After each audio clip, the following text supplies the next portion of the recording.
ओम शांति। 2 जुलाई 2023। मीठे प्यारे अव्यक्त बाप दादा के आज के मधुर महावाक्य। ओरिजिनल मुरली डेट 26 जनवरी 1995। मुरली का शीर्षक है ब्रह्मा बाप के और 2 कदम। फरमान बरदार वफादार। आज बाप दादा चारों ओर के स्नेही और सहयोगी बच्चों को और शक्तिशाली समान बच्चों को देख रहे हैं। स्नेही सभी बच्चे हैं, लेकिन शक्तिशाली यथाशक्ति हैं। स्नेही बच्चों को स्नेह का रिटर्न पदम गुना स्नेह और सहयोग प्राप्त होता है। शक्तिशाली समान बच्चों को सदा सहज विजयी भव का रिटर्न मिलता सभी को है। स्नेही बच्चे यथा शक्तिशाली होने के कारण सदा सहज विजय का अनुभव नहीं कर पाते। कभी सहज, कभी मेहनत। बाप दादा स्नेही बच्चों को भी मेहनत को सहज करने का सहयोग देते हैं, क्योंकि स्नेही आत्माएं सहयोगी भी रहती ही हैं। तो सहयोग के रिटर्न में बाप दादा सहयोग जरूर देते हैं, लेकिन योग यथार्थ न होने कारण सहयोग मिलते भी प्राप्ति का अनुभव नहीं कर पाते। योग द्वारा ही सहयोग का अनुभव होता है और शक्तिशाली समान बच्चे सदा योग युक्त हैं, इसलिए सहयोग का अनुभव करते सहज विजयी बन जाते हैं। लेकिन बाप को दोनों ही बच्चे प्यारे हैं। प्यार और सदा विजयी रहने की शुभ चाहना सभी बच्चों में रहती है, लेकिन शक्ति कम होने के कारण समय पर और सर्व शक्तियां कार्य में नहीं लगा सकते। बाप वर्षे के अधिकार में सर्व शक्तियों का अधिकार सभी बच्चों को देते हैं। अधिकार देने में बाप दादा अंतर नहीं रखते, सभी को संपूर्ण अधिकारी बनाते हैं, लेकिन लेने में नंबरवार बन जाते हैं। बाप दादा किसको स्पेशल, किसको अलग ट्यूशन देते हैं क्या? नहीं देते। पढ़ाई सबकी एक है, पालना सबकी एक है। पांडवों को अलग पालना हो, शक्तियों को अलग हो, ऐसे है क्या? सबको एक जैसी पालना और पढ़ाई है, लेकिन लेने में रिजल्ट में कितना अंतर हो जाता है। कहाँ अष्टरत्न और कहाँ 16,108 रत्न। कितना अंतर है। ये अंतर क्यों हुआ? पढ़ाई और पालना को, वरदानों को धारण करना और कार्य में लगाना, इसमें अंतर हो जाता है। कई बच्चे धारण भी कर लेते हैं, लेकिन समय प्रमाण कार्य में लगाना नहीं आता है। बुद्धि तक बहुत भरपूर होंगे, लेकिन कर्म में आने में फर्क पड़ जाता है। ब्रह्मा बाप नंबर 1 क्यों बना? 2 कदम पहले सुनाया ना। तीसरा, सदा बाप शिक्षक और सतगुरु के फरमान बरदार बने। हर फरमान को जी हाजिर किया। बाप का फरमान है सदा सर्व खजानों के वर्षे में संपन्न बनना और बनाना। तो प्रत्यक्ष देखा कि सर्व खजाने, ज्ञान, शक्तियां, गुण, श्रेष्ठ समय, श्रेष्ठ संकल्पों का खजाना पहले दिन से लेकर लास्ट दिन तक कार्य में लगाया। लास्ट दिन भी समय संकल्प बच्चों प्रति लगाया। ज्ञान का खजाना, याद की शक्ति और सहनशीलता के गुण का स्वरूप, ये सब खजाने लास्ट समय तक शरीर को भी भूल सेवा में प्रैक्टिकल में लगाकर दिखाया। तो इसको कहा जाता है फरमान बरदार नंबर 1 बच्चा, क्योंकि बाप का विशेष फरमान यही है कि याद और सेवा में सदा बाप समान रहो। तो आदि से लेकर अंत घड़ी तक दोनों ही फरमान प्रैक्टिकल में देखा ना। स्नेह की निशानी है फॉलो करना।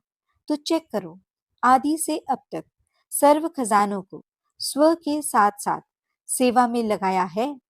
बाप का फरमान एक श्वास व संकल्प सेकंड व्यर्थ नहीं गंवाना है। तो सारे दिन में ये फरमान प्रैक्टिकल में लाया व कभी लाया कभी नहीं लाया। अगर कभी कभी फरमान बरदार बने और कभी नहीं बने तो किस लिस्ट में जाएंगे? अगर बाप दादा फरमान बरदार की लिस्ट निकाले तो आप किस लिस्ट में होंगे? अपने को तो जानते हो ना, क्योंकि आप सभी सर्व खजानों के ट्रस्टी मालिक हो। तो एक संकल्प भी बिना बाप के फरमान के यूज नहीं कर सकते हो, या सोचते हो कि हम बालक सो मालिक हैं, इसलिए व्यर्थ गवाएं या क्या भी करें, इसमें बाप का क्या जाता है? बाप ने दे दिया, अभी हिसाब क्यों लेते हैं? नहीं, आप रोज बाप के आगे कहते हो कि सब तेरा है, मेरा नहीं है। कहते हो ना कि टाइम पर मेरा और टाइम पर तेरा। जब हमारा मतलब हो तो मेरा, वैसे तेरा, ऐसी चतुराई तो नहीं करते हो। ब्रह्मा बाप को देखा, अपना आराम का समय भी विचार सागर मंथन कर बच्चों के प्रति लगाया। रात्रि में भी जाग कर बच्चों को योग की शक्ति देते रहे। ये चरित्र तो सुने हैं ना, ब्रह्मा की कहानी सुनी है ना। फॉलो फादर किया कि सिर्फ सुन लिया? सुनना अर्थात करना। तो तीसरा कदम सदा जी हाजिर, सदा हुजूर हाजिर और नाजिर।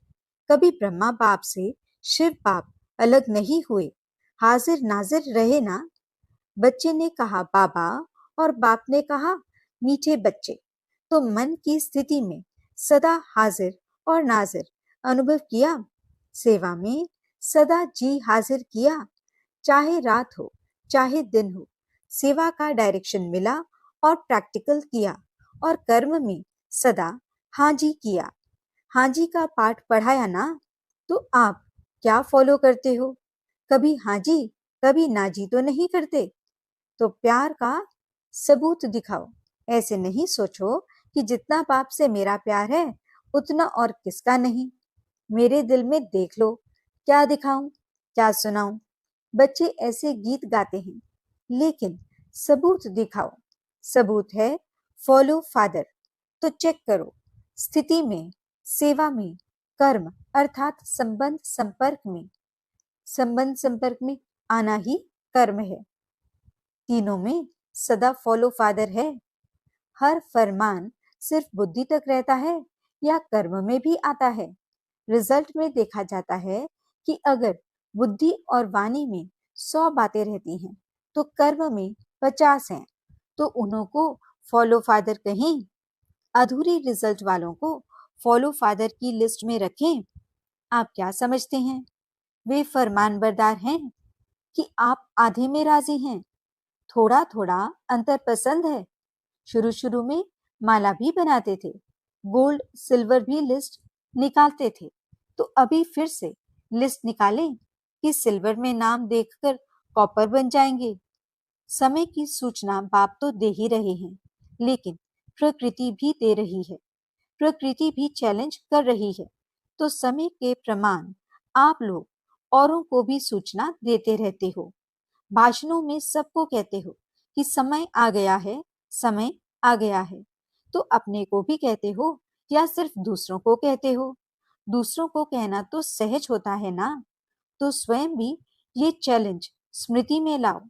समय के प्रमाण अपने पुरुषार्थ की गति क्या है? बाप दादा एक बात पर अंदर ही अंदर मुस्कुराते रहते हैं। किस बात पर मुस्कुराते हैं जानते हो? एक तरफ मेजॉरिटी बच्चे कभी कभी एक सेकंड ये सोचते हैं कि समय प्रमाण पुरुषार्थ में तीव्रता होनी चाहिए, और दूसरे तरफ जब माया अपना प्रभाव डाल देती है तो दूसरे सेकंड ये सोचते हैं कि ये तो सब चलता ही है, ये तो महारथियों से भी परंपरा चला आता है। तो बाप दादा क्या करेंगे? गुस्सा तो नहीं करेंगे ना, मुस्कुराएंगे। और इसका विशेष कारण है कि समय प्रति समय पुरुषार्थ को बहुत सहज कर दिया है, इजी कर लिया है। स्वभाव को इजी नहीं करते, स्वभाव में टाइट होते हैं, और पुरुषार्थ में इजी हो जाते हैं। फिर सोचते हैं सहज योग है ना, लेकिन जीवन में पुरुषार्थ में इजी रहना, इसको सहज योग नहीं कहा जाता, क्योंकि इजी रहने से शक्तियां मर्ज हो जाती हैं, इमर्ज नहीं होती। आप सभी अपने ब्राह्मण जीवन के आदि का समय याद करो। उस समय कैसा पुरुषार्थ रहा? इजी पुरुषार्थ रहा या अटेंशन वाला पुरुषार्थ रहा? अटेंशन वाला रहा, उमंग उत्साह वाला रहा। और अभी अलबेलेपन के डनलप के तकिए और बिस्तरे मिल गए हैं, साधनों ने आराम पसंद ज्यादा बना दिया है। तो अपने आदि के पुरुषार्थ, आदि की सेवा और आदि के उमंग उत्साह को चेक करो। क्या था? आराम पसंद थे? नहीं। और अभी थोड़ा थोड़ा है। साधन सेवा के प्रति है, साधन स्वयं को आराम पसंद बनाने के लिए नहीं है। तो अभी डनलप का तकिया और बिस्तरा निकालो, पटरानियां बनो, पटराने बनो। भले पलंग पर सो, लेकिन स्थिति पटरानी पटराने की हो। देखो, आदि सेवा के समय में साधन नहीं थे, लेकिन साधना कितनी श्रेष्ठ रही। जिस आदि की साधना ने ये सारी वृद्धि की है, तो साधना के बीज को विस्तार में छिपा नहीं दो। जब विस्तार होता है तो बीज छिप जाता है। तो साधना है बीज, साधन है विस्तार।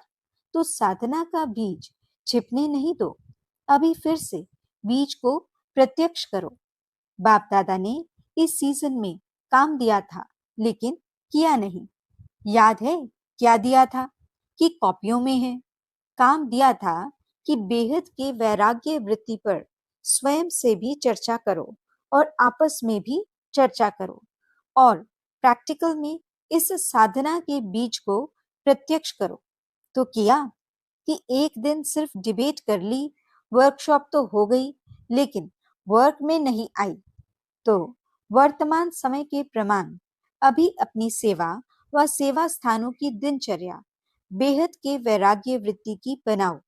अभी आराम की दिनचर्या मिक्स हो गई है। ये अलबेलापन शरीर की छोटी छोटी बीमारियों के भी बहाने बनाता है। पहले भी तो बीमारी होती थी ना, लेकिन सेवा का उमंग बीमारी को मर्ज कर देता है।